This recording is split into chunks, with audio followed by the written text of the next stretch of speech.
Welcome to Mel's Diner, a place where stories and songs build community and connections.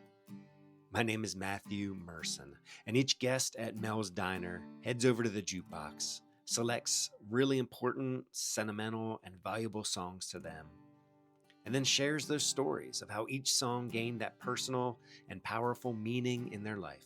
So let's order some food, a cup of coffee, and grab a seat at the counter and listen to some of those amazing stories and songs. I'm so glad you're here. Hello and welcome into Mel's Diner, my friend. Grab a seat at the counter. We have an amazing conversation for you today. Big news here at Mel's Diner. We are now international.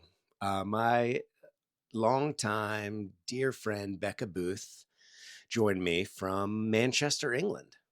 From the UK. So yeah, Mel's is now an international diner. So how cool is that? I am so stoked that Becca was able to sit down and talk with me about some songs that have really meant a lot to her. And we're going to get into that in just a minute. Literally just a beautiful and amazing conversation. I am just so grateful for the songs that she picked, but really the stories that she shared. And I know I say it at the end of the podcast, but afterwards, at the end of our conversation, I felt like I was in, therapy for an hour or so. You might feel the same way. It was beautiful. Becca talks about this amazing song that I don't want to give too much away, but this amazing song that her dad used to play that would signal all the kids in their house to start cleaning. I might steal that, Becca. She talks about songs that remind her of her late mom. Just really beautiful. We get into that in a couple songs, actually. Talk about songs of how she felt first a connection to music and how art can be an avenue for expressing your feelings. Using art as a metaphor and kind of her first experience with that. And what a beautiful story that she shares and kind of a revelation that she had as a young girl, and how it really impacted her the rest of her life. Songs that resonate in her soul, just do something for her. Songs that were just so beautiful that she just has clung to them her whole life.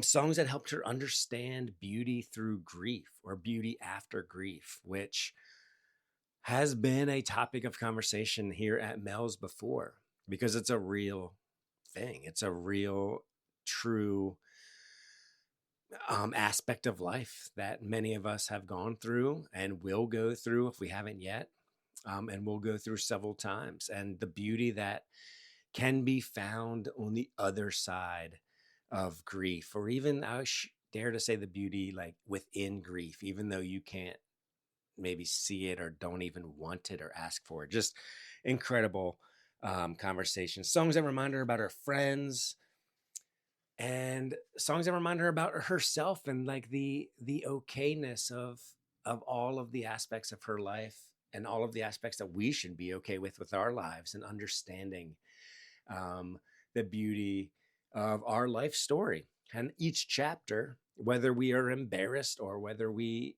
like those former chapters of our lives, or maybe even the future chapters that we don't know what's going to happen yet, how there is beauty and there's grace in those chapters. She talks about so much more, and I'm just going to end with this one. She talked about a song that summarized her kind of life that she wants to live. And I'm just gonna maybe spoil a little bit right here. It's a Mr. Rogers song, and I am going to link the video to this Mr. Rogers song here in the show notes, or the clip to this video here in the show notes, because it is worth linking. It's worth listening to, worth watching, and worth listening to what Becca has to say about this song. So anyway, I don't want to give too much more away. It's an incredible conversation. I'm so thankful, Becca, that you were able to join me from halfway across the world. Here at Mel's Diner, like we do every conversation, the guest picks some songs. Those songs are curated into a playlist. So you can listen to this episode, listen to the stories that the guest has to share, and then go and listen to those songs. And those songs, I promise you, will take on new meaning for you because you're going to be listening through the ears of the stories of that you just heard. So those songs are in a playlist in the show notes. So check out Becca's picks there on both Spotify and Apple. Also, Mel has picked some songs just like he does every week. Mel has picked 5 songs for Mel's picks since the last episode came out. And honestly, I think the last episode, which was Owen Smith, which was an amazing conversation. I highly encourage you to go back. And all of these episodes are there in Spotify, there in Apple, there in whatever podcast app or Substack. But the day that Owen's podcast was released, the world lost one of its most profound singers, songwriters. Glenn Hansard passed away. So Mel, in paying homage and just thankful for Glenn Hansard and his music that he put out. He picked a couple of songs here in Mel's picks. Just to maybe if you're not familiar with Glenn Hansard's music, you should definitely go back and listen to his music. And if you haven't seen the film entitled Once, please rent it, buy it, whatever you need to do, stream it. It is such an amazing movie. It is about so much. And if you've seen it, you've probably seen it more than once because it's that good. It's like an indie. It's like a 2-hour indie music video. It's so good, so cool. You remember the first time you saw it? I remember the first time I saw it many years ago. My daughter, who is about to turn 17, she was just a baby. I remember watching it and just being blown away by this film and Glenn Hansard and the music that he sang in this film. So let's start Mel's picks. The first pick is a Glenn Hansard tune, Grace Beneath the Pines. What a beautiful, beautiful song. Next is Seaside Town by A.J. Lee and Blue Summit featuring the Rainbow Girls. Really, really cool track. I think you're going to like this one. Track number 3, If I Could Only Be Sure by Nolan Porter. Super cool 1970s soul tune that if you're like me, and every time I hear this song, I just want to hit repeat and repeat and repeat because the vibe, the song, the feel of this song is just so cool. I love it. If I Can Only Be Sure by Nolan Porter. After that is Private Number by William Bell and Judy Clay. This is a great track. This song was sampled by Nightmares on Wax. If you're familiar with this Nightmares on Wax tune, you'll hear this intro to this song and you're like, oh, this definitely sounds familiar. But this is the song that he sampled it from, Private Number. And then finally, track number 5, we're going to close out with another Glenn Hansard tune. Probably one of my favorite tunes by him and his solo career, Time Will Be the Healer. And it's fitting because you listen to that song and what Glenn is, in my interpretation of the song, what he's singing about just relates to what Becca and I get into in this conversation of how time will be the healer, about being on the other side of pain and what that means and the gifts that can bring to us. So there you have it. Mel's picks. Those are in some playlists there at the bottom. You can pick Mel's picks and listen to those tracks, but do that, after you listen to Becca's tunes because they are so good. But before you listen to her music, check out this conversation. It's so great. So without further ado, let's jump into this diner and hear what Becca has to say. Well, hello, my good friend. How are you? I'm well. How are you? I'm doing great. Welcome into Mel's Diner. Thank you. I'm so thrilled. Who are you? Why don't you tell us who you are, where you just strolled in from? Sure. My name is Becca. It's been a long stroll, more like a plane ride, but I'm currently in Manchester, England, where I've been living. This is my 4th year here now. So I'm happy to be back in a diner. I do actually really miss diners. That's the one thing, like one of the people asked me what I miss living in the UK. And I'm always like, I really just want to go to a diner. Yes. Sometimes they just don't have anything like a diner. Well, well, first of all, you picked the best diner, I think. Well, Mhm. maybe the second best. I'm sure there's one better than us. Um, but here at Mel's Diner, we're so glad you're here. Yes, we are the classic diner. Whatever you miss living in the UK, we have it here at Amazing. Mel's. But if you're in the UK, this makes you the first international, I would say superstar, Wow. but international guest here at Mel's. This is amazing. We've gone global at this point. Mel's Diner is now in a different country. This is amazing. Amazing. You've been there for 4 years. What do you do over in the UK? And you've lived there for 4 years, but you grew up in the States, I guess. Yeah. Yeah, I grew up in Vermont, lived a few other places and then moved back, which is where I met you and Michelle in our overlapping Burlington eras. So I'm a speech therapist. I am on a visa in the UK to be a speech therapist here.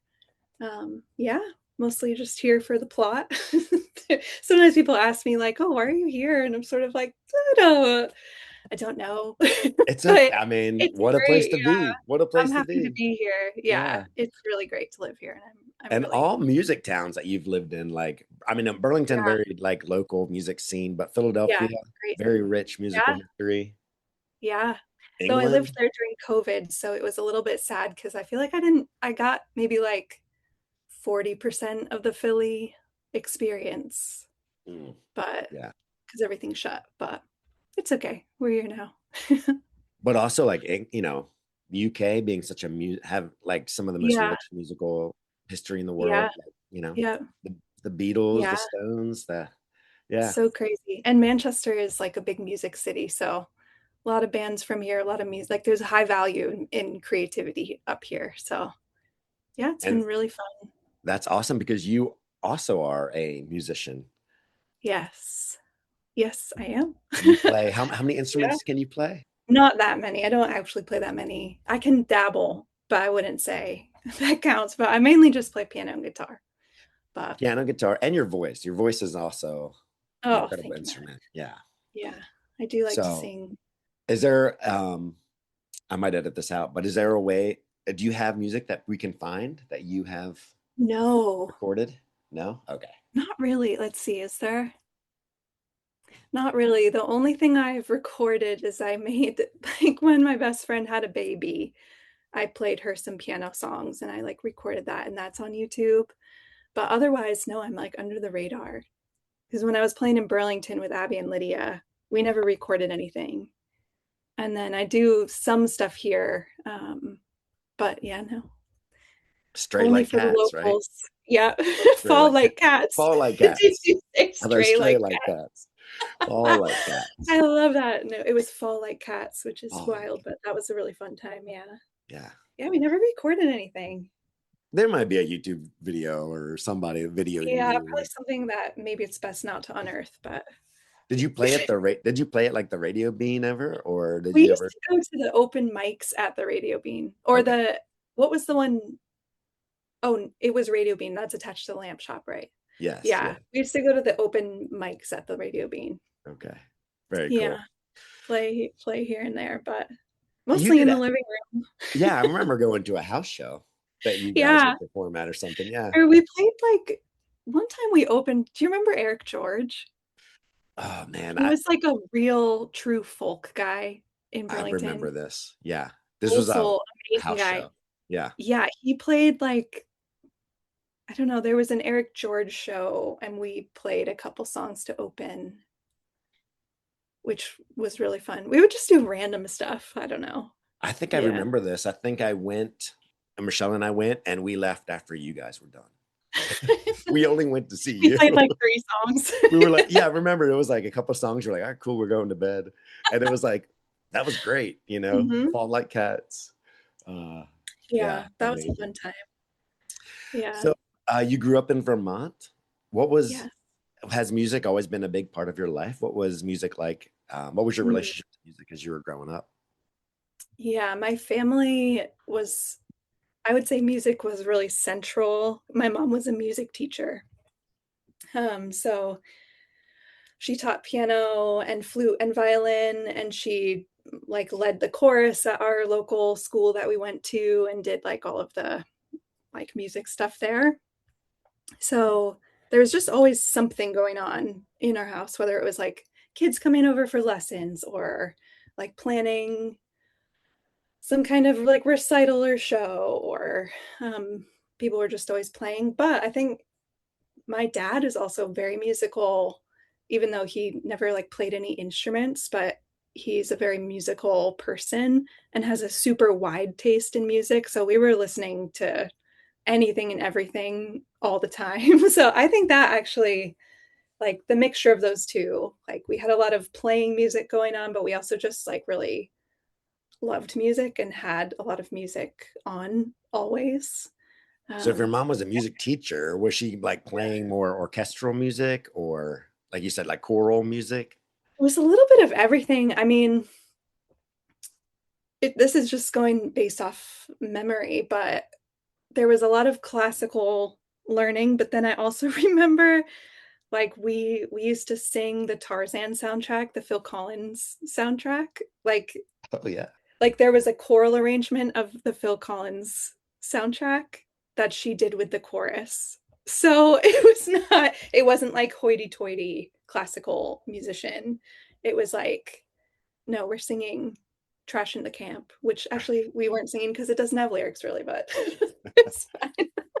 Oh, like yeah, Yeah, what's the song like? Well, I we're can't. singing. I know exactly what you're talking about. If I heard those songs, I'd be like, "Oh yeah, this is Yeah, You'll Tarzan." Be in My Heart. Yeah, you'll be in my heart. Is this high Tarzan. school or like elementary school, middle school choir? Yeah, like elementary. Elementary Yeah, school. Oh man, yeah, that's awesome. super fun. And then your dad would just play classic songs, country, We rock and roll, literally everything. Like everything.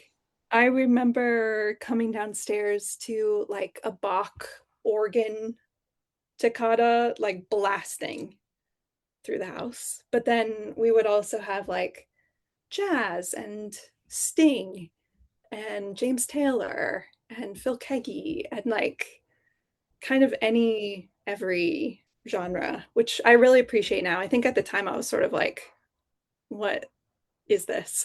Like Yeah. why are we listening to all of these things? But But now you get it. So now what's now your I appreciate. what is your relationship to music now? I mean, you are a I think I would consider you a musician in my eyes because you're so much more talented than Oh, thanks. than most people that just pick up a guitar and sing. But like music is, from what I understand, is a big part of your life, currently.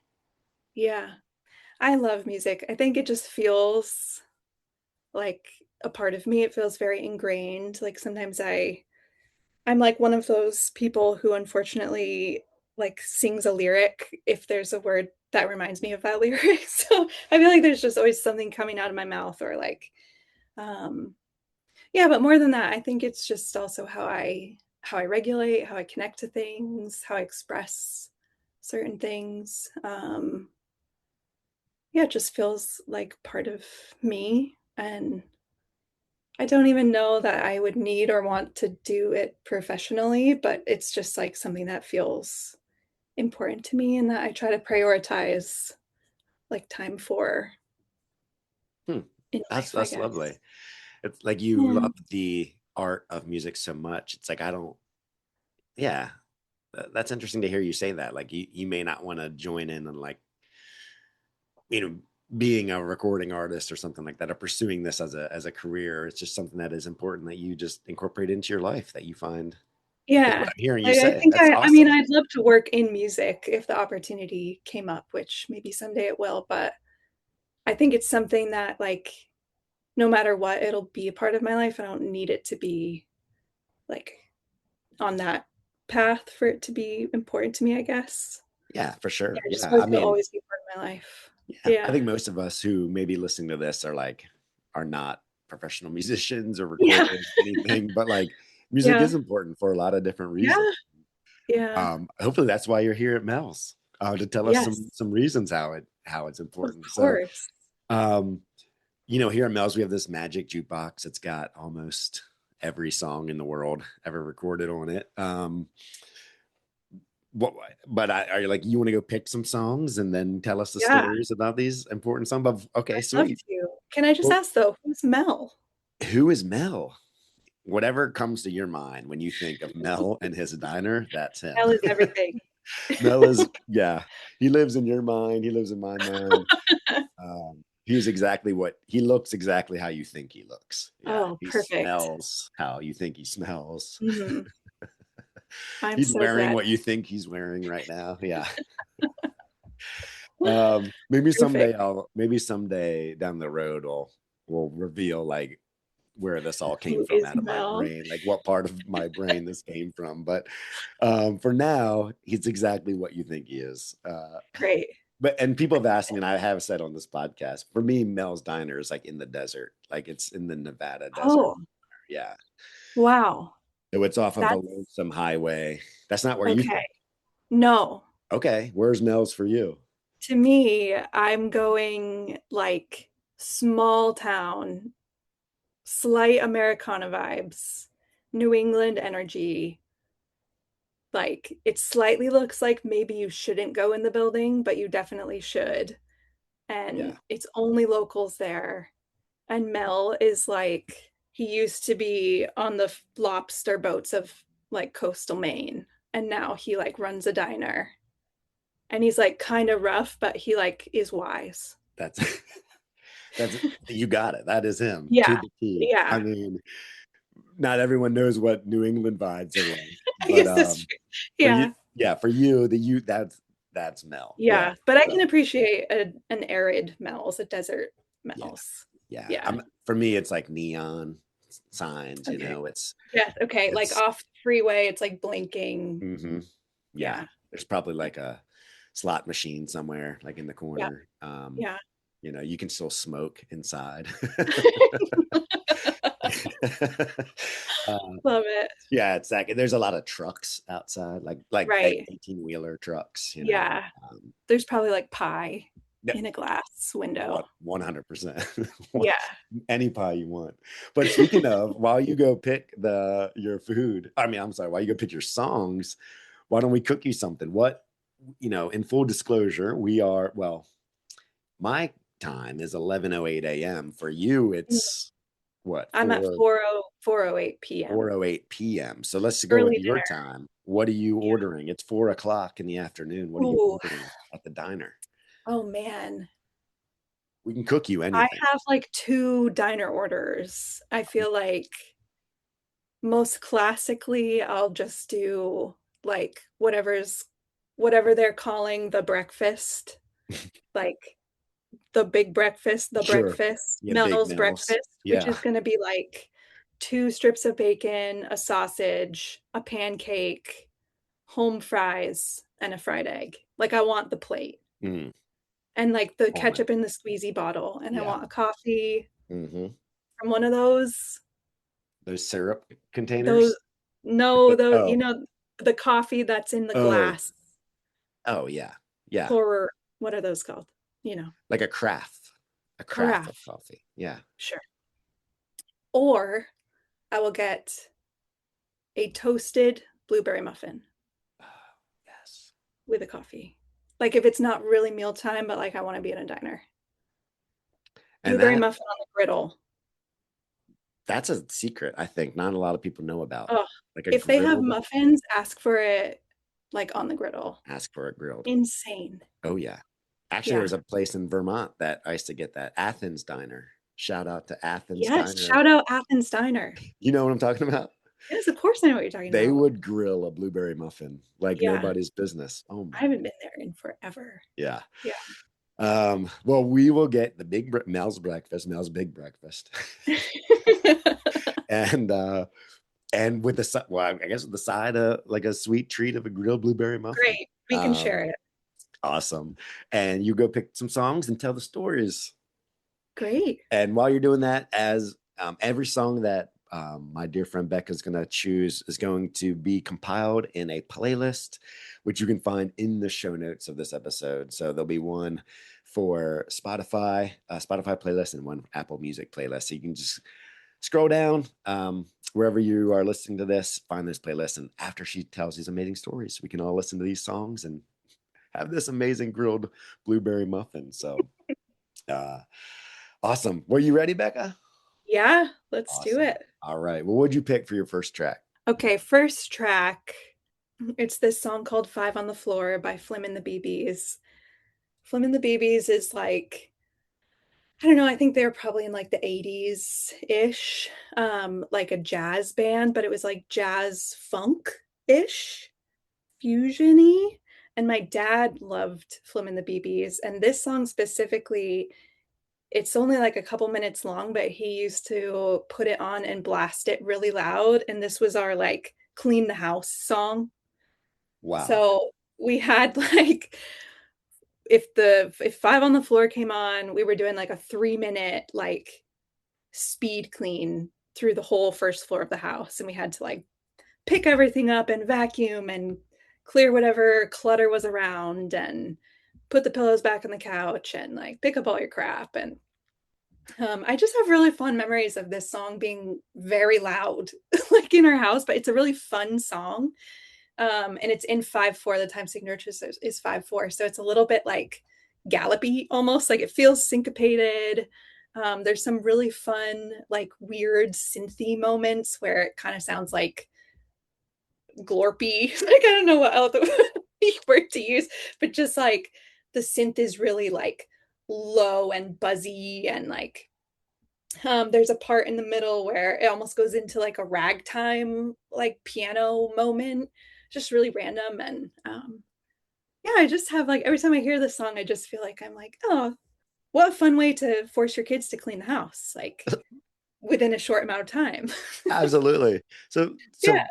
paint this picture for me. So you're a kid growing up, all of a sudden you'd be, I don't know, watching TV or something or whatever, and all of a sudden you'd hear this song just be blasting in the house. I mean, usually it was sort of more of like a we're cleaning, like come clean, and then the song. It wasn't like a summons. Maybe it It was. wasn't like you weren't like Pavlov's dogs. You're like No, it hearing wasn't like that. It was a like Pavlov situation. Yeah, it was just like, all right, we gotta like, yeah. My oh, dad. I remember my dad cleaning a lot actually, and I think this was his way of like making it fun, but also involving oh my gosh, I other love that so people to do much. some of the work. Yeah, Yeah. it was How would great. he And then was when I it was in high school, I took like I don't know, a computer class where you had to learn how to use editing software. So I chose this song and I went and recorded. This was before like iPhone, like cell phone camera days. So I took my little Canon, like whatever power shot, and I went out with my friends and we just recorded a really crazy, silly video where we pretended to be pirates. And I don't know, I had to like edit it all together. And it was to this song. I think it just holds a lot of kind of weird niche memories for me. But and if you listen to it, it's a very like funky song. Um, yeah, I oh my I love gosh. it. I love everything about both of those stories. And where can we find this edited video on YouTube? How what do we Oh look my gosh, I have no clue. I actually genuinely don't know. I think it exists in the depths of Facebook somewhere, like probably well, hidden somewhere years and years and years ago. Me and I'm Abby not Keegan. yeah, I'm not Shout gonna out. I'm just gonna say, oh, you and Abby Keegan did this? Yeah. Who was also a friend of Mel's. Yeah. Yeah. Um, I think, I mean, if I can put you on the spot, I feel like this needs to be recreated. I feel like you have the technology in your pocket to record a That's really so cool true. indie music video set to Flynn and the BBs. The babies, five Yeah. on the floor. I'll consult with Abby, see where she's at with that. We'll workshop it. Yeah. And I also love like how your dad, like this was the cleaning song. And Yeah. it doesn't trigger like, oh, I gotta like you hear this, you don't feel like you have to tidy up now. Or you do. No, Oh, no, weirdly. Yeah, actually, it should, shouldn't it? No, it doesn't at all. that's hilarious. Yeah. I have this very triggering song, and I know we use that word to, you know, triggering is used usually for like a Right. negative experience. Yeah. So I do have a very triggering song. It's Welcome to the Jungle by Guns N' Roses. Wow. When I was out of high school, I enlisted in the Navy, and I was in boot camp. And then right after boot camp, you go to this thing called A school. It's like college. Yeah. But I was for my A school, like we had to be like in the bottom of the barracks. I went to like 6 a.m. like lined up, Wow. ready to go to class. And I lived in this room with like five other guys. And this was in the early 2000s, and we had a CD player that where you could set the alarm and it would just play the first track of the CD instead of the radio coming on. But whoever had Oh, this yeah. alarm, it was Guns N' Roses' greatest hits. The first one was Welcome to the Jungle. So every day at like 5:30 in the morning would be this intro to Welcome to the Jungle. And Mhm. like it's a very unique intro. And every time I hear that, like I You jolt a little kind of bit. jolt, like, oh my gosh, like I Yeah, have to wake up. Like I hate that I intro. understand. Yeah, anyway. Yeah. I have that with, well, you don't have an iPhone, but there's like an iPhone ringtone that's marimba, and it goes Okay. "duh, duh, duh, duh, duh, duh, duh, duh, duh." And that was my alarm all through college. And anytime anybody uses it as a ringtone, I have like palpitations like when I hear Yeah. it. Yeah, Yeah. because when you're jolted awake. Yeah. Anyway, Yeah. well, Flynn the BB's well done, Becca's dad. Like Yeah. as a dad myself, to make little things like cleaning the house fun, and then Yeah. however many years later, it's like this is important to me Mhm. as his daughter. Like what a beautiful, Yeah. beautiful sentiment. That's amazing. Yeah. Yeah. My parents were really good at making like normal life things fun or Hmm, into a fun event. And if I think you, yeah, you just vocalized that really nicely. I think this song really encapsulates that for me. Yeah. wonderful. Oh, what's number two? What's song number two? Number two, taking a giant pivot. um, Number two is this song called Dawn, and it is the soundtrack, probably like the, I don't know, key soundtrack track to Pride and Prejudice 2005 Keira Knightley version. Are you familiar with it? I saw it in theaters. I Okay. remember seeing this movie in theaters. Yeah. Great, me too. So I went and saw this movie with my mom, and we went to like a crusty old theater in West Rutland, Vermont. Like, not a nice theater, but we went and watched this movie, and my mom loved Pride and Prejudice so much. So I grew up watching like the BBC 8-hour version over and over. And then when this one came out, we were just very taken with it. It was so beautiful.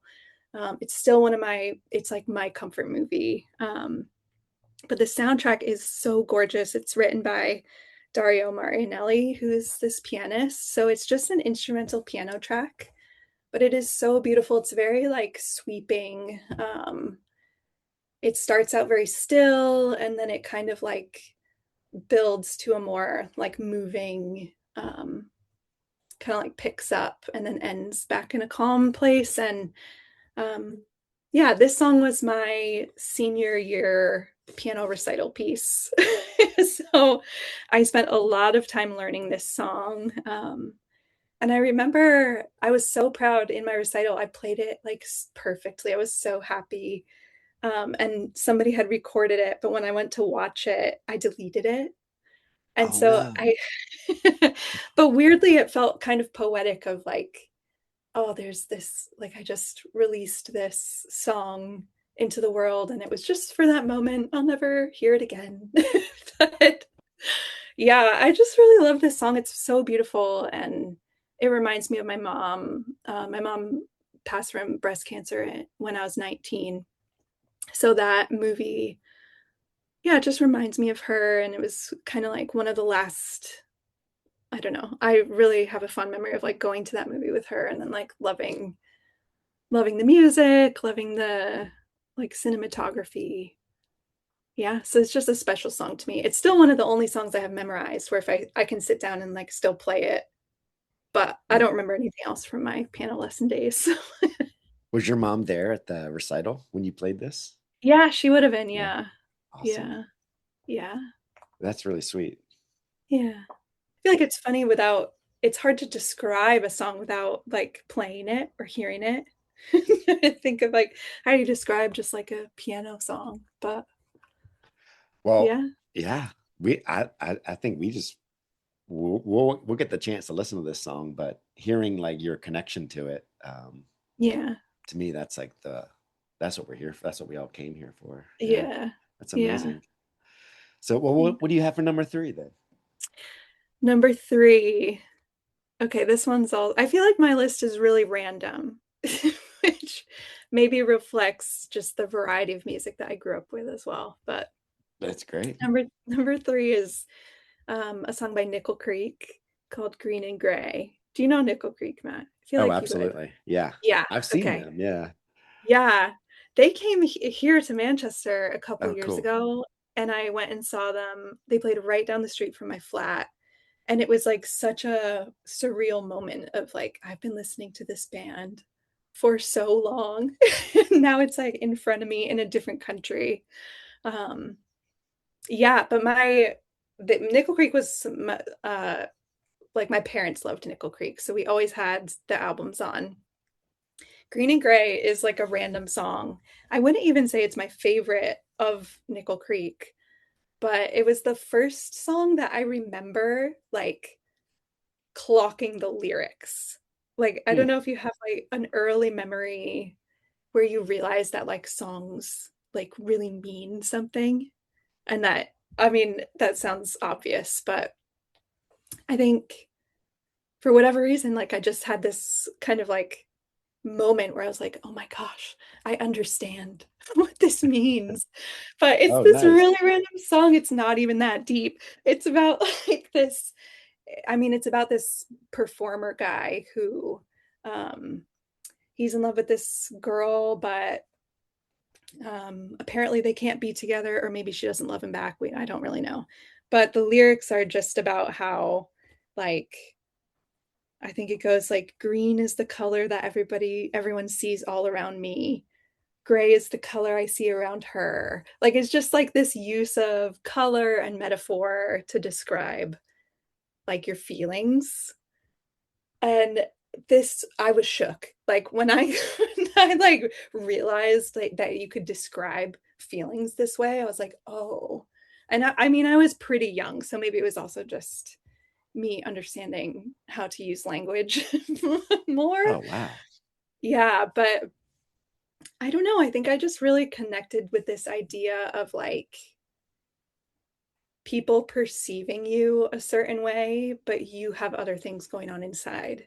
Because that's kind of what the song is about of like everyone seeing like this very vibrant green, like, yay, you're a performer, like you must be so happy doing all this. But like inside, he's really just like sad and feeling more of Hmm. this like gray color. So yeah, I think I've always related to that feeling a little bit, being sort of a more introverted, like internal processing person. I think a lot of people assume things about me, but I often feel like, oh, it's actually it's actually something else kind of going on in there, or um yeah, just this idea that what's perceived is not always reality. And this is the song that just like blew my mind, gave me the words.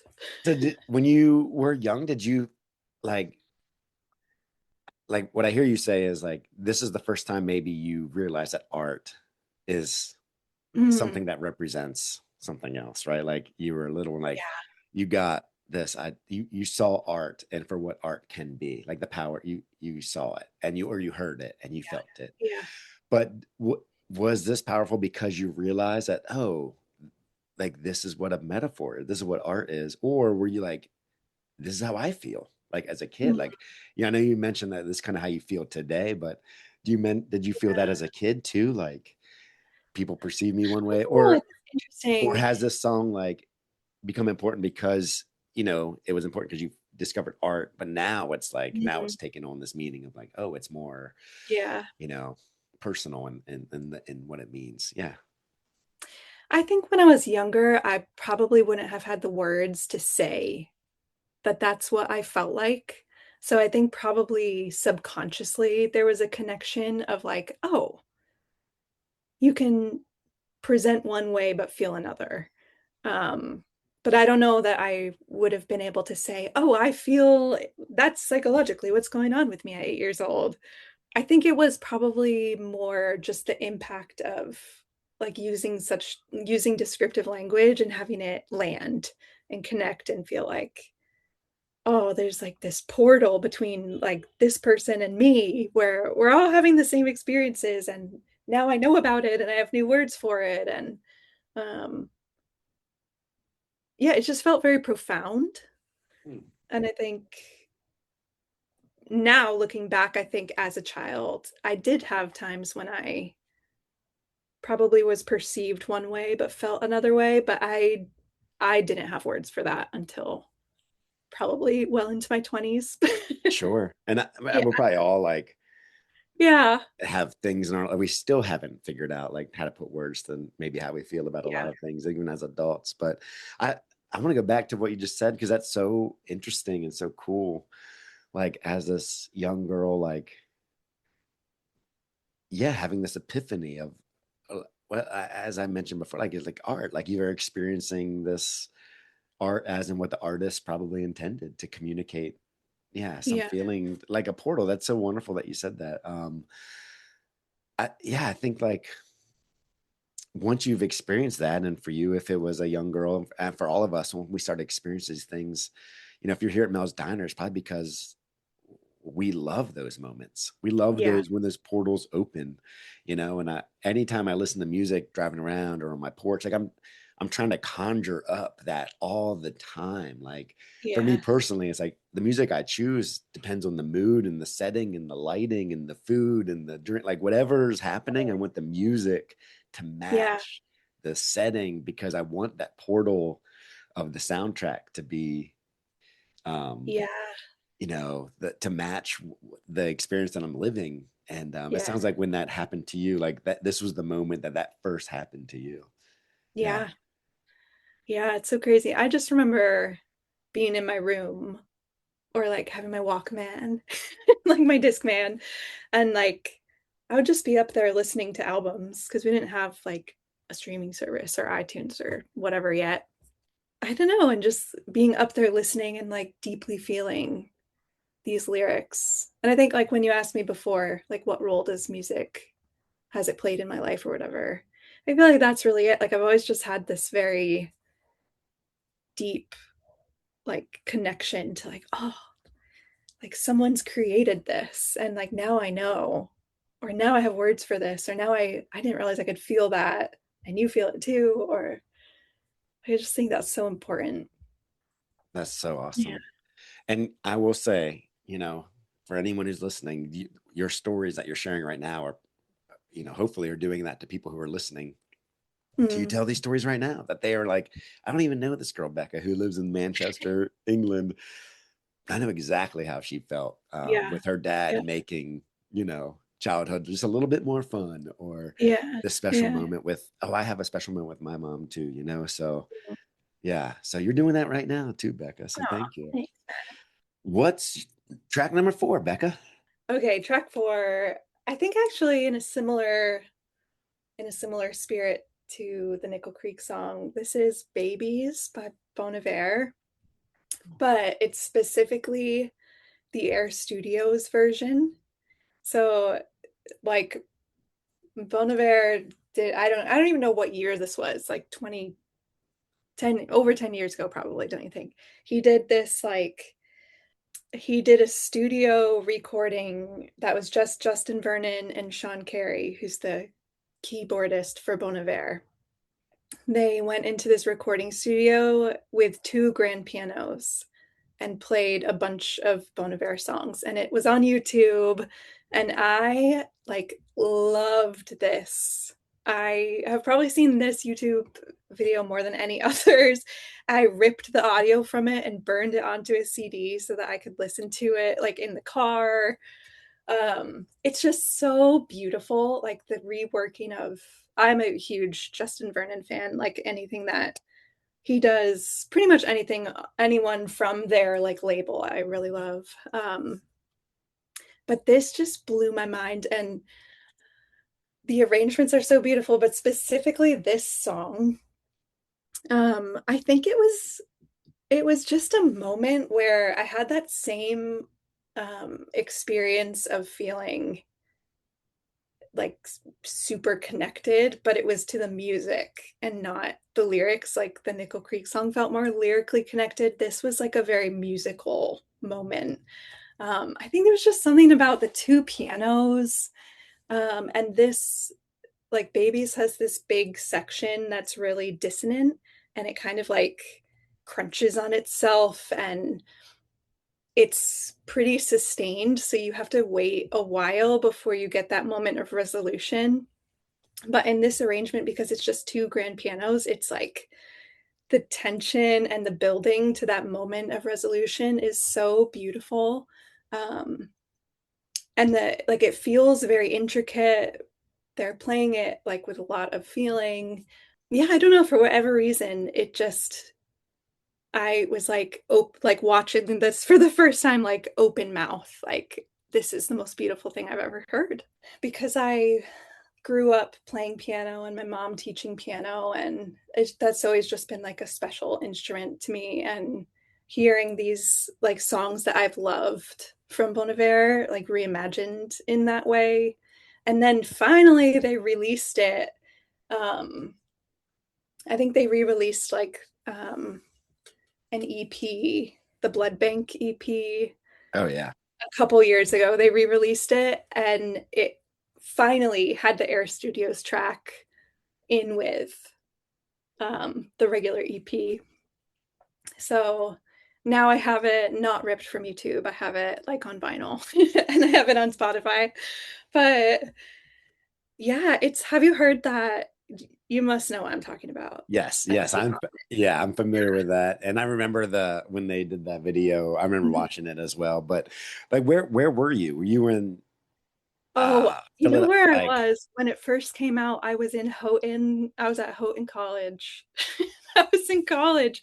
And I mean, it was towards the end of my college years, but I remember like showing it to one of my housemates and they were like, "Yeah, that's cool." And I was like, "No, it's not.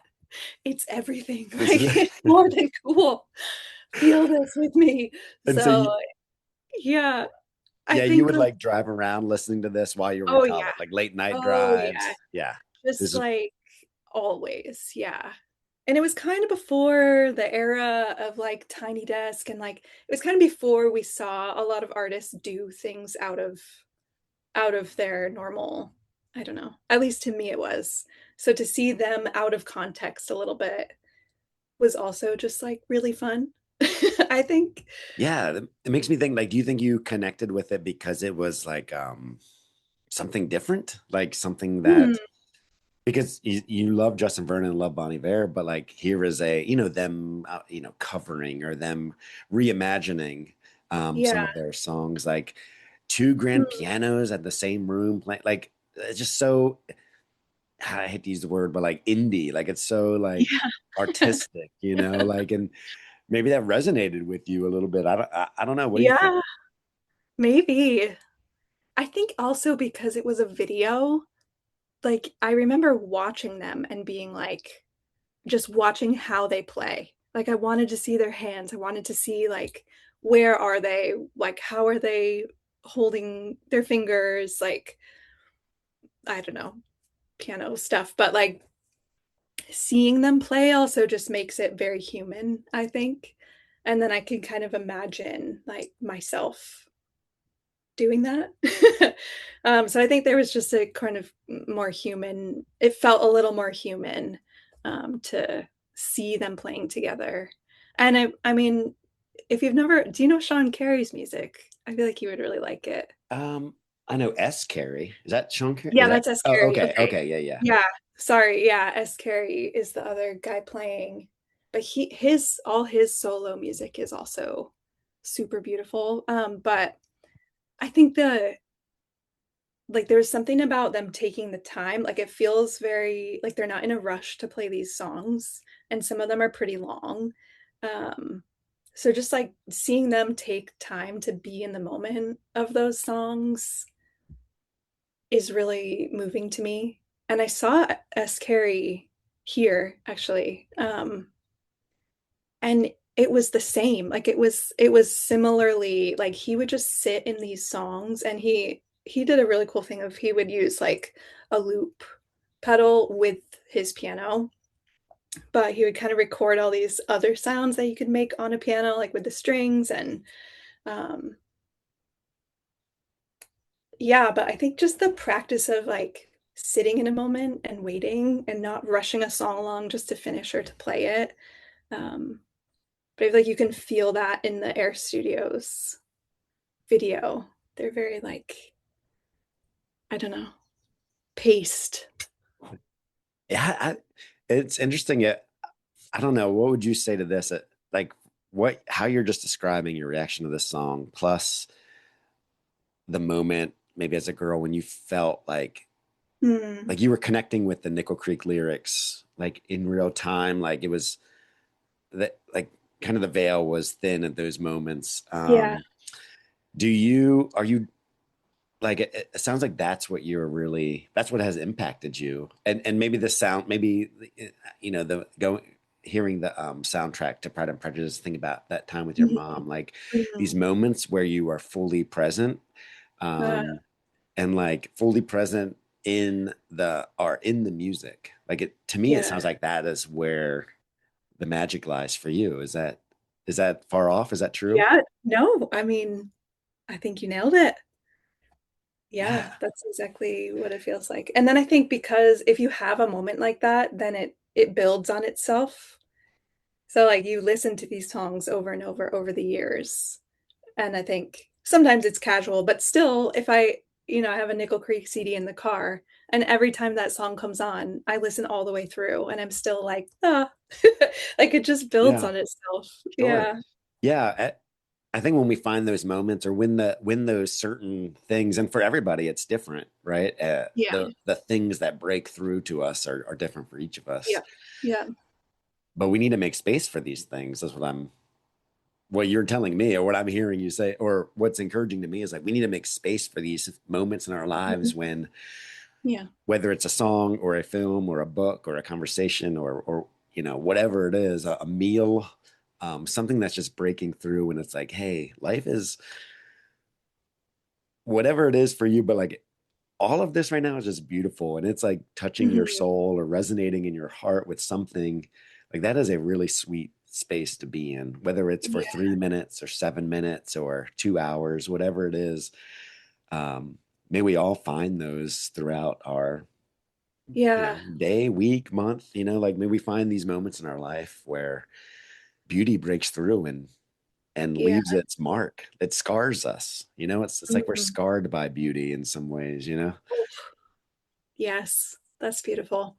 And I think, like it's kind of, I think the practice of taking in art or music or whatever helps you develop that skill for other areas of your life. Like if I can make room for this experience or this feeling, I don't know, I think that practice helps me to do that for other less beautiful parts of my life. Or like Oh, the just yeah. the slowing down of like, okay, even this normal moment can be, I can make space for it. Like I don't need to rush through this. Mm. That's Yeah. really, yeah, that's really well said. Like, because those moments, we don't ask for those moments. They just happen, right? Like that Nickel Yeah. Creek song. You weren't, as an 8-year-old girl, whatever, weren't anticipating to have Yeah. this pivotal, like, you know, Yeah. understanding of what Chris Thiele is playing on the Mhm. mandolin or Yeah. whatever, or singing. Yeah. But, you know, when these happen, like you said, it's good practice. So then when we're in those moments, whether we, conjure them up or make them, but it's like we can find the beauty and find ways to connect with what we're Mm. dealing with, like standing in line at the DMV, or I don't Yeah. know, or whatever, Yeah. you know what I mean? Can we these I Least don't, beautiful activity. yeah, like can Yeah. we find something to find joy, or is just some connection, whether it's very huge and life impacting, or very, very small in the moment. Mhm. To Yeah. to to hone those skills, I think that's a All of it is noble thing. profound if you like let it be. Hmm. But yeah, I get in the weeds about that sometimes. I have to be less see less profound things sometimes.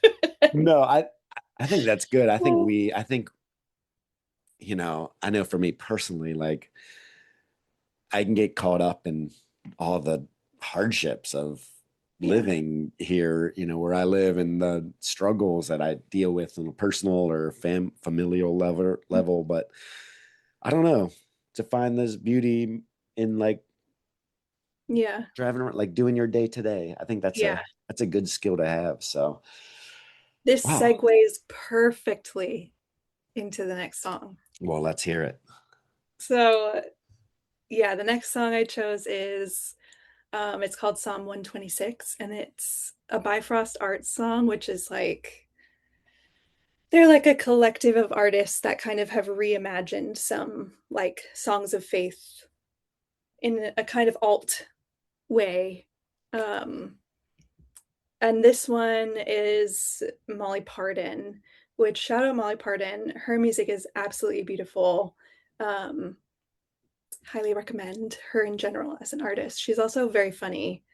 Um, but anyways, Psalm 126 is the lyrics of the Psalm 126. And that's the one it's kind of like a psalm of lament. It's the one that just talks about like though we sow those who sow weeping will um, reap songs of joy or will go out with songs of joy. And I don't know, this song has just been with me like for a long time. I don't know when it came out, but I think it's just really like encapsulated a lot for me of like what I hope for and what I believe. I think like when we, around grief and like losing my mom, and that has woven itself through so much of my life in a lot of different ways. And I think the older I get, grief doesn't go away, but it just kind of like changes or you just feel it in different ways. Um, and I think just now, I would say in the last couple years is when I've started to feel um, like I can maybe see some of the beauty that's coming out of the time that I've spent grieving, like in my adult life for my mom and my family, and like what losing her meant to everyone. And um, yeah, I think just having this song that it's a very gentle song. But to have this sentiment of like even though you may have like started grieving, like what you have sowed in weeping will like be turned into like one day there will be a song of joy that comes out of it. um yeah, so I think it's just for me represents that journey of like weeping, and the weeping doesn't stop, but I think now I can see some of the like little threads of like depth or connection or healing or joy that have weirdly come out of it that I would have never said like, oh yeah, there's going to be like good parts about this someday. Like what a terrible thing to say. But weirdly it's kind of true. It's like weirdly true that like actually there are things that have been redeemed that I can say in my experience like that's true. And I think like for people that aren't like Christians or like I don't know, I think there's still something in this hope that um like we might start from a place of weeping, but that it can still be turned into something that can be beautiful or joyful someday. Wow. Yeah. That's incredible, Becca. I don't want to if you can share, you don't have to share, but can you like give one specific example? Like there might be a listener that is in the process of maybe the grief is more on the sadness, and there may not be any way through, or they may not know what's on the other side. Can Is there anything specific Mm. that you can share? Maybe that somebody who may be going through something similar can maybe cling on to right now? Yeah, I mean, the thing that comes to mind, like right away, that probably doesn't feel comforting in the moment. um, every life has suffering in it, and every life has struggle. And if it doesn't, I'm kind of questioning, like, if it's an engaged life. um, and I think I feel weirdly like it's a gift that I um, was acquainted with suffering a little bit earlier because I hate to call it a gift because it wasn't a gift, it sucked. But weirdly, there's gifts coming that come out of it, right? That I don't know, I think we all have to reckon with this like fact of suffering. And I think because I have had to live my adult life from a posture of like, okay, I kind of know about this. I don't know, it's given me an openness and a compassion for a lot of people that I think I wouldn't have understood. Um, or I think I maybe have more insight into like why we do things or what we need, how we feel affects what we do. Um, so I feel weirdly connected to like humanity. And that is doesn't know that's not always a nice thing. But I think when I am, zoomed out and I'm sort of like thinking about the human experience, um, yeah, I think there's been a lot of people that I've been able to come alongside or who I've been talking to that like I've connected to or been able to sort of like, oh, you feel that too? Like we make each other normal. Because like, oh, I reckon like I might not have had the same experience, but like I'm recognizing what you've been through and you're recognizing what I've been through. And sort of this moment of like, oh, we're not that different. Mm. It's about different stuff, but we're not that different. And I think that's like everybody needs to process that at some point. So So maybe empathy. Like, yeah, it sounds empathy. like one of Yeah. the things that you have gained personally, through the dealing with the loss of your mom at such a Mm, young age as a teenager, yeah. and living in light and shadow of that. It sounds like you have gained Mm, yep. empathy for people, and you've been able to provide support for them. And it's interesting because I don't know if you realize this, but like how you personally felt when you heard Nickel Creek singing songs, like, oh my gosh, you're putting words to how I feel. Um, and the power to have somebody from the outside come in and say, yeah, this is like, these are words to these big emotions, and someone connecting with them. Like, you're now able to then do that with other people, which you felt the Mhm. power to do it for yourself with these previous songs. So that's Yeah. Wow. pretty cool. Yeah. Oh, thanks. I don't know if that is true to you or you see that, but from my perspective, it sounds like the moments that you feel connected with a stranger or connected with somebody else through this power of music, you're able to do that through the Mm, shared experience of loss or, tragedy. yeah. Yeah. Yeah, I think so. Yeah, thanks. Amazing. And thanks for that hope too. And that's a hard thing to say. Like, there will be good things coming out of this bad Mhm. thing, and Yeah. Yeah. it's really hard to believe sometimes, but Yeah, I for know. sure. And I think sometimes we're just impatient, and if we don't see it in the moment, it just can't be true, but I think maybe in just getting older, you start to see how long things take sometimes, and that some things happen quickly and other things take a long time. I think I'm just starting to be more comfortable with the things that take a long time to like allow them to take a long time. there's something about like it's right that we hurt when we lose people we love, and it's right that that hurt lasts forever. And so like it's sort of more about like, yeah, I think for me just the other things that have developed in my life like on the back of that, I think it's almost like they're the things that just give that part of me a hug. That's like, yeah, you're still gonna miss your mom. You're still gonna be like um feeling that for the rest of your life. But like, I don't know, I think as life goes on, things come along that kind of um like buoy you a little bit as a Yeah, result. It's a weird like they work together. One wouldn't be there without the other. It's that weird like, ooh, both and absolutely. situation. Yeah, I But think we can all look back and be like, I never would be here where I'm at if I yeah, wasn't there at, yeah. Mhm.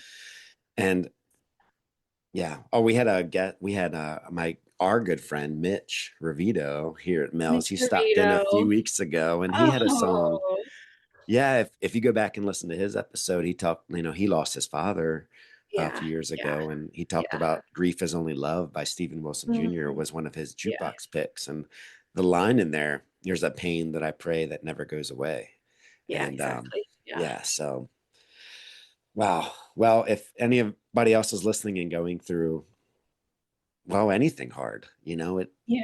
it's what you just said, Becca. I think is it can provide a lot of hope of like Mhm.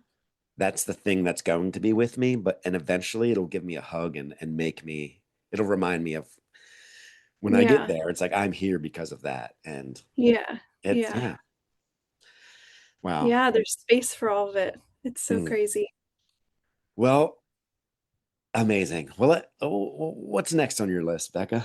Oh, well, we're gonna pivot ourselves right out of this grief hole. The next song is High of 75 by Reliant K. Are you familiar with Reliant K? I mean, when I was like in my middle and high school youth Heck group, I yeah. think, Same.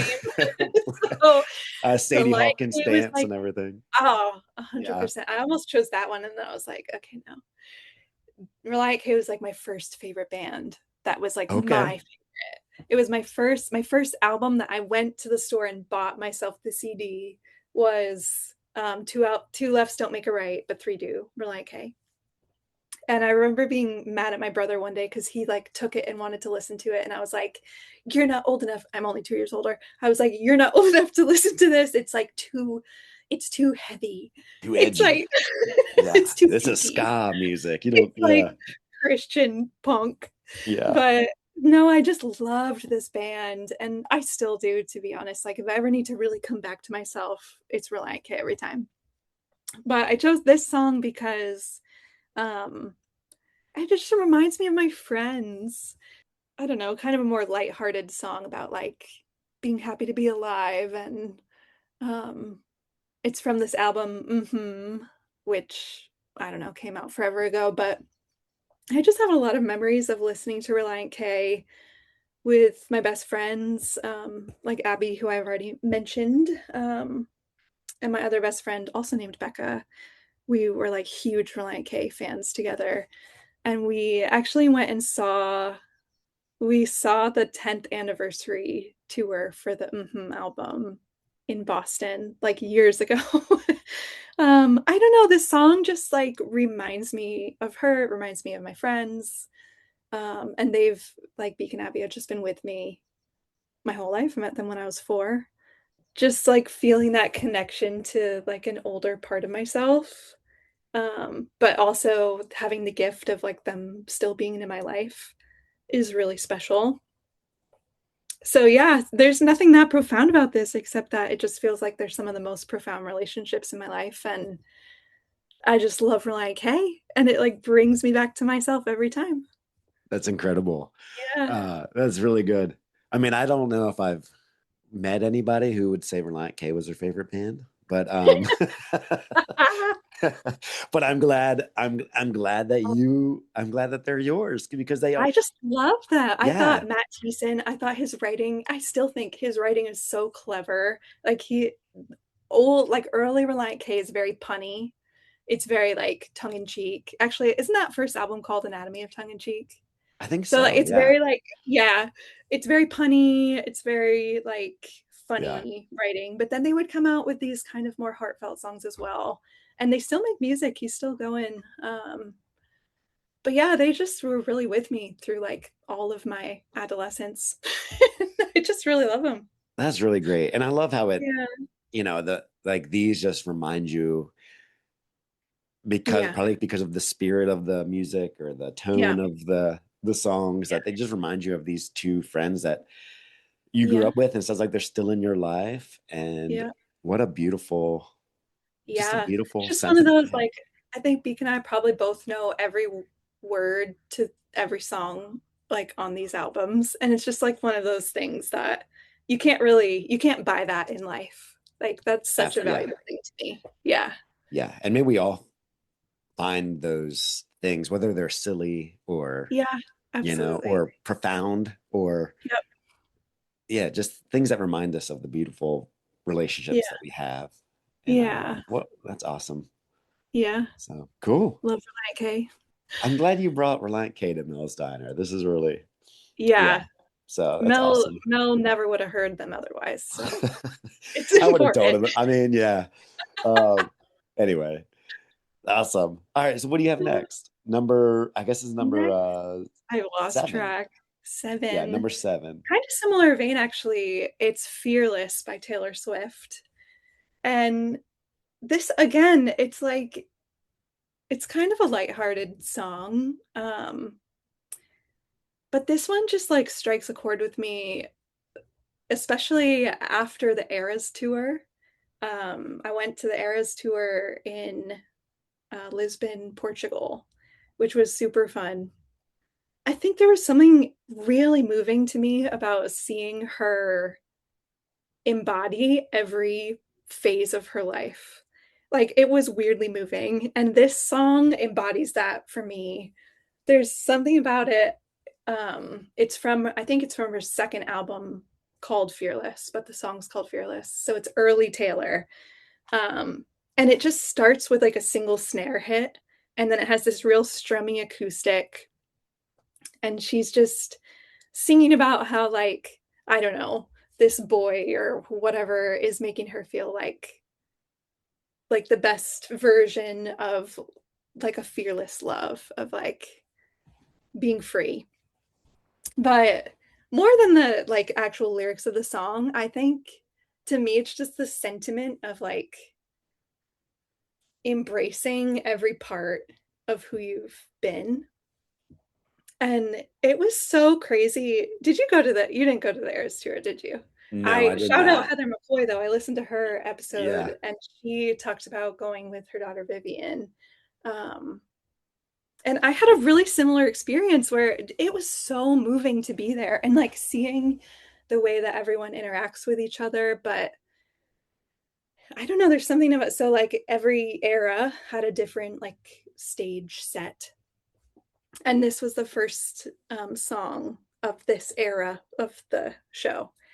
And you just see Taylor come skipping out of this door, and she's got this like sequined guitar, and she's skipping, and she does a twirl, and she does like the heart hands, and like something about her embodying a younger version of herself with such joy and with so little inhibition or apology was so like, I think I was just like, oh my gosh, like I've never seen such a example of acceptance of like a past version of myself.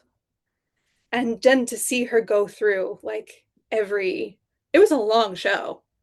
And like, I don't know, I think I walked away from that being like, oh yeah, it's okay to change.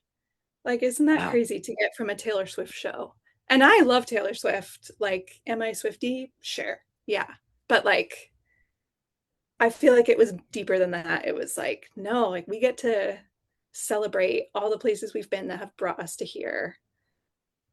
And a lot of that probably is filled with a lot of like hard stuff and crap. But yeah, so every time I hear this song, I'm just like, I don't know, I just smile and it's like really touching to me.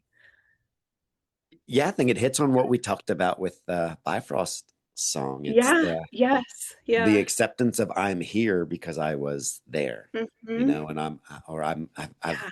I can understand this because I went through that.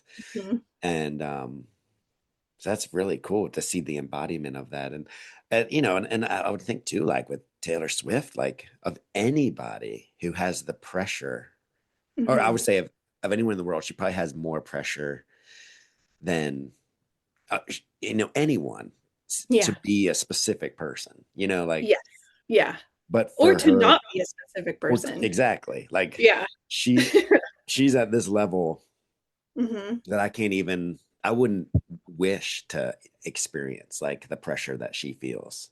Hmm. But for what I hear you're saying is like you felt like she was like, despite that, I am Yeah. accepting of exactly who I am, and I am in 2024 or whenever you saw her Eras Mhm. tour Yeah.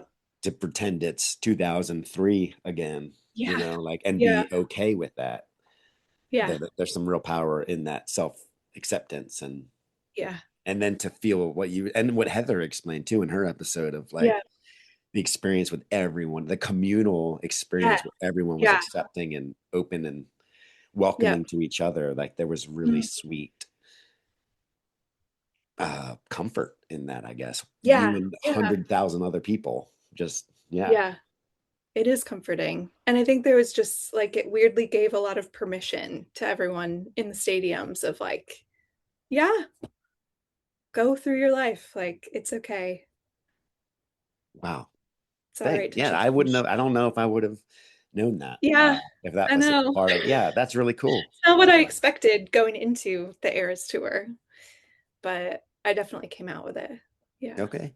And then as we listen to this song later, whether we listen to it or maybe somebody might ask, yeah, Yeah, whatever, skip skip it that or one. whatever. But I hope you don't, because I hope we hear this song in light of like, it's okay to be it, like take joy.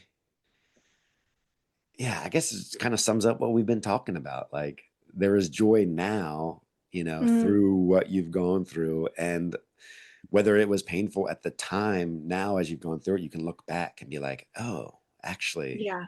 like I'm Yeah. thankful for that pain. And I'm able to say that now. Whereas back, yeah, Yeah. and yeah, and Yeah. it's And wonderful. like bringing the most beautiful parts with you. Yes. Like, Oh yeah.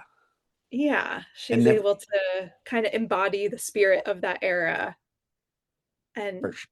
Yeah. leave the stuff that didn't really need to come with Yeah. her. And kind of Yeah. like how you find empathy now Yeah. as an adult. And yeah, Mm. so amazing. Yeah. Shout out Well, Taylor Swift. yeah, Check her exactly. out. She's a new artist. All right. So number 8, um you got an interesting one here. I've never heard this song before. So Oh, yeah. Number 8 is a song called When the One Flowered Suitcase by the Innocence Mission. Yeah, they're this band from like Western Pennsylvania. Um, I think her name is Karen.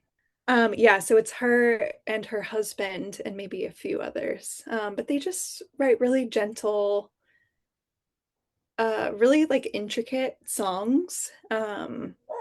Beautiful guitar. She has a really interesting voice.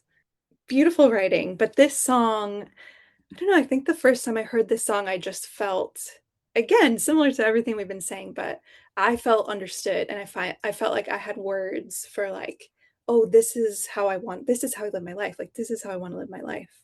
And I think I started listening to them when I lived in Burlington, in Vermont. And that was I have such fond memories of those years. They felt really full, like a lot of community, a lot of creativity, just a lot of really beautiful. Burlington is so beautiful, but also just, I don't know, the people, the relationships there were really beautiful in that time that we were there. Um, I feel like it's where I kind of learned how to actually live in a community or like be known by a community of people. But like the lyrics to this song, I think why it's so beautiful. I'll just read some of them, but it's talking about like pulling this suitcase out because winter's over. We're gonna pull the suitcase out. We've been through like a hard time. And it just says, when the one flowered suitcase is replaced, let us not change so much. Let's stay in our old clothes and walk around this known and dear life and carry each other through these forests, through these long buildings up every stair flight. Let's say we are tired from getting our hopes up again. Let's say we are tired. Yes, it's all right. I hear you. It's all right.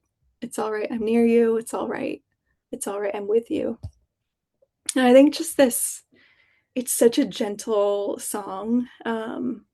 I find it really comforting. And I think that's all we ever want to hear is that, like, I hear you. I'm near you. I'm with you. Like, I'm not going to leave you alone. I'll carry you. Like, we'll go through it together. Um, and that's really how I try to live my life now. But this song just brings me right back to being in those Burlington years of feeling like, oh yeah, like I can I can like live life with these people, and they're gonna carry me too. Yeah, I recommend. It's a really beautiful song. Awesome. I can't wait to listen to it in light of that because, yeah, like you said, like Yeah, I was part of that community that you're yeah, describing. And, at Mel's, like we've been fortunate as we've started this podcast, a lot of these people that have stopped in here are from that time in that yeah. community because it was so So fun. special. It was such a connecting time for me personally. And Yeah, I'm glad to kind of come, 10, almost 10 years yeah, later, like hear about it was just as important to you guys. And I don't know yeah, why, like it was just this magic moment for a lot of yeah, our stories to cross. But I don't talk about that, but it like I think if you're listening, like that is probably one like what you said is one of the most powerful mm, um reminders and most powerful things to know that you're not alone, right? Like there is somebody with you that you can walk yeah, through the hard and the good and the boring and the lovely. yeah, You can walk through all that with somebody, or somebody can carry you or yeah.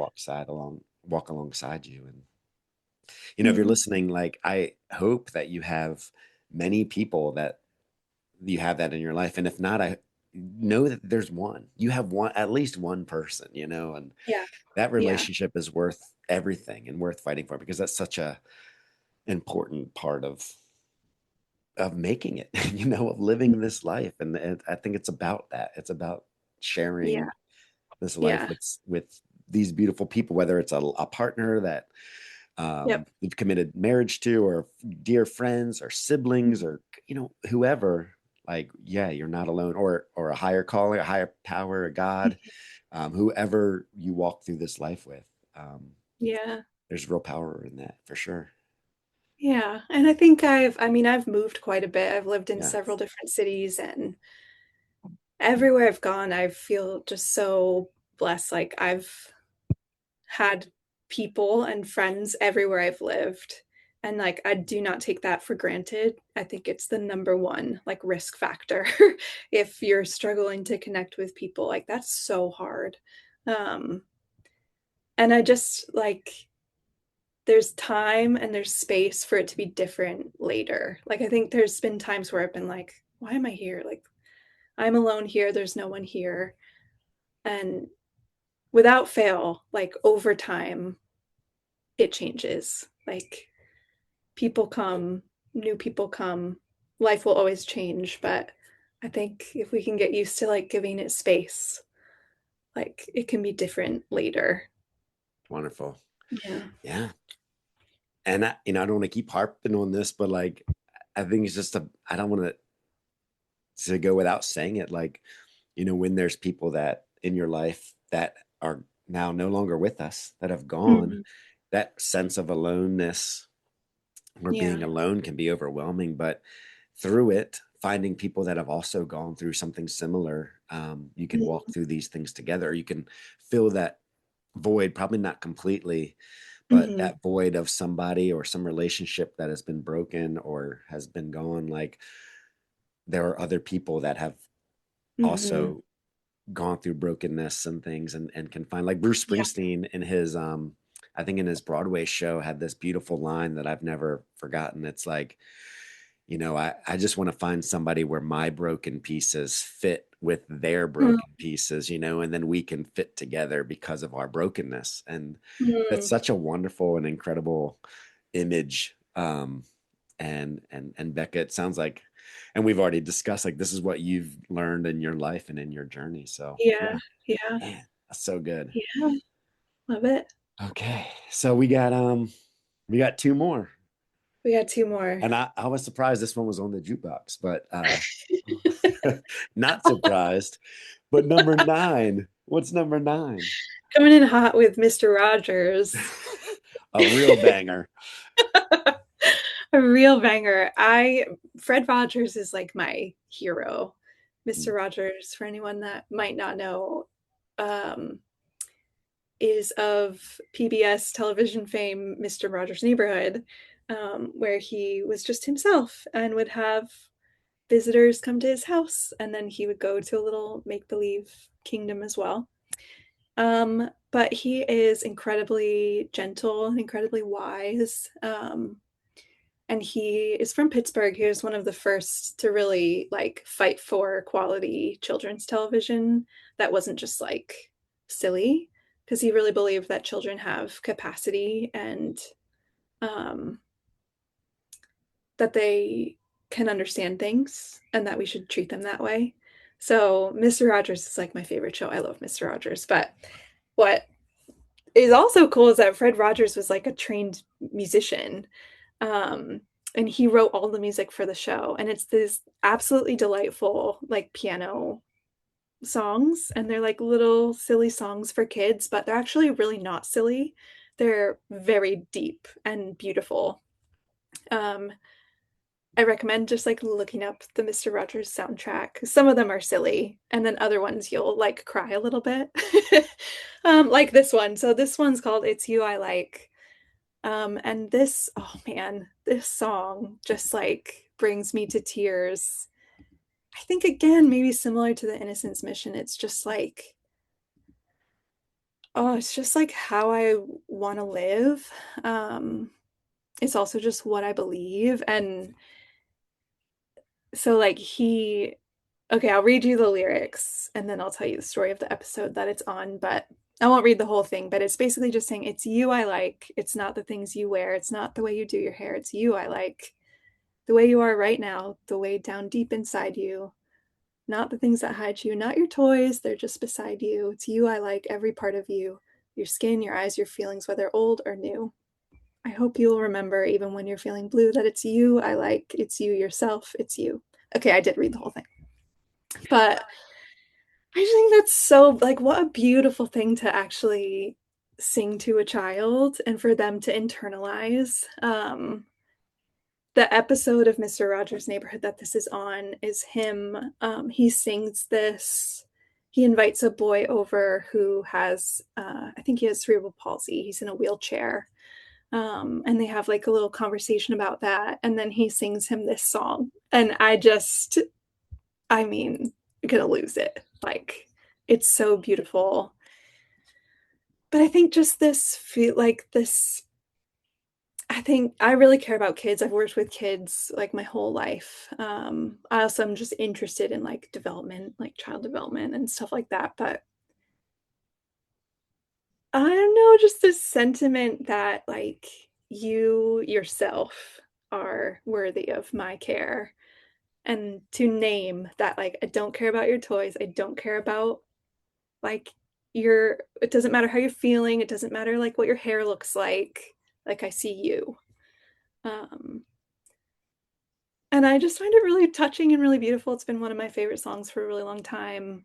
And I used to work in the NICU with infants and I'd like sing it to them. And yeah, it just hits. And Wow. that's all I have. I couldn't say anything more. I don't know if I want to add anything to that. So But beautiful. I mean, I do think, may this not just be for kids, No, and like, Mr. I think Rogers you is not for understand that. kids. Yeah. Like Yeah, this sentiment as adults, like yeah. as one We all adult, need to just hear viewing that. humanity. You know what I mean? May Yeah. this be. And I think you alluded to that as you said, this is how I want to live. And I think that's, Mm, may we all live this way, man. yeah. There's also a non-Mr. Rogers version of it. I think her name is Ellie Schmidley or something like that. But it's like she has a beautiful voice and it's more of just like a folky. So if you're not into the Mr. Rogers vibe, you can still have this song. It sounds like yeah, the Yeah. perfect, going back to the beginning, like perfect metaphor of like these Mm, lyrics is they mean something more than what they're. yeah. I mean, it's Yeah. pretty straightforward what he's saying.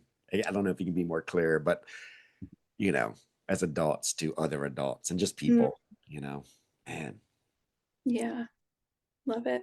awesome. Well, thank you. And okay, so we got that's number 9. So you chose 10 songs. I brought 10. Okay, what are we gonna end with? All right, ending with again kind of a random one, different than the rest, but this is a song called Light Dark Light by Fred again. Um, and it's featuring Angie McMahon. Um, Fred again is like a British like EDM like dance music guy, but he's so cool. Like if you don't know Fred again, I think Matt you should get on the Fred again train. He's so interesting. He he's very prolific. Like he makes a ton of music, but he loves like themes and then he will take like found sounds. Like he'll take voice notes or stuff from his friends or um I don't know, just like spoken word from other places and he turns them into these like really cool tracks. So anyway, just as an artist, I think he's very cool. But this song is not like that at all. This is a very chill song. Light Dark Light. It's like this pulsing kind of slow song where um I think so Angie McMahon has an album called Light Dark Light. So I think he heard that and kind of did a little collab, which he often does. Um, but yeah, it's this kind of repetitive,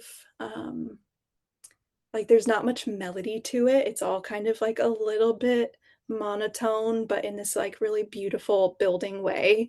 And it just is this like oscillation between like, okay, light, dark light again, life, death, life, um, rise, fall, rise, sky, ground, sky, like these both and like back and forth, back and forth. And then there's some little lines from Angie that are like, time is supposed to run out, sun is supposed to go down, but then like it comes back. Like, I don't know, just so I kind of like came to this song. This is a more recent like song that's meaningful to me. But in the last year, I've just gone through a lot of like burnout, really burned out in my career, but also just on a larger scale, just kind of like when you reach the end of something, you're just like, I cannot do this anymore.